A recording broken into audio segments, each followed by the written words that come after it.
بعضی از افراد هستند که واقعا هیچ دوستی ندارند، نه در فضای مجازی نه در دنیای واقعی. شاید خودتان یکی از این افراد باشید یا کسی را با این شرایط بشناسید. امروز می‌خواهیم صادقانه و بدون قضاوت درباره این واقعیت صحبت کنیم. این ویدیو نه قضاوت می‌کند نه نصیحت، فقط می‌خواهد بفهمد و کمک کند. بخش اول: چرا برخی واقعا هیچ دوستی ندارند؟ دلایل این وضعیت پیچیده‌تر از آن است که فکر می‌کنیم. زخم‌های گذشته: خیلی‌ها به دلیل تجربیات تلخ گذشته دیوارهای دفاعی بلندی برای خود کشیده‌اند.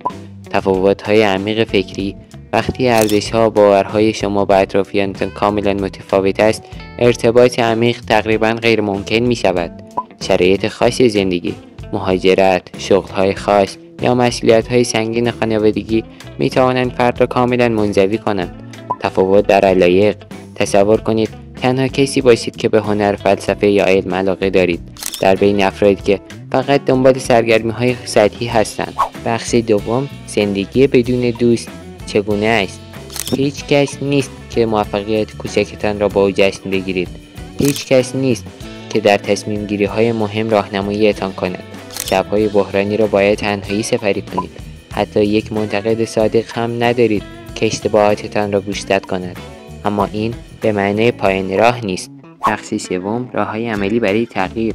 مرحله 1: پذیرش بدون شرم. اولین قدم این است که بدانید این وضعیت نشانه شکست شما نیست. بسیاری از افراد باهوش و ارزشمند در این شرایط قرار دارند. مرحله 2: پیدا کردن محیط‌های همسو. به جای تلاش برای ارتباط با افراد نامناسب، به دنبال محیط‌هایی باشید که افراد شبیه به شما آنجا هستند. مرحله 3: شروع کوچک. نیاز نیست به دنبال بهترین دوست باشید. یک آشنایی ساده هم می‌تواند نقطه شروع خوبی باشد. مرحله 4: تمرین مهارت‌های ارتباطی. گاهی مشکل از مهارت‌های ماست، نه از شخصیت ماست. اگر امروز هیچ دوستی ندارید، بدانید که این آخر خط نیست. جهان پر از افرادی است که می‌توانند شما را درک کنند. شاید فقط هنوز همدیگر را پیدا نکردید. تنهایی شما موقتی است. اگر بخواهید تغییرش دهید.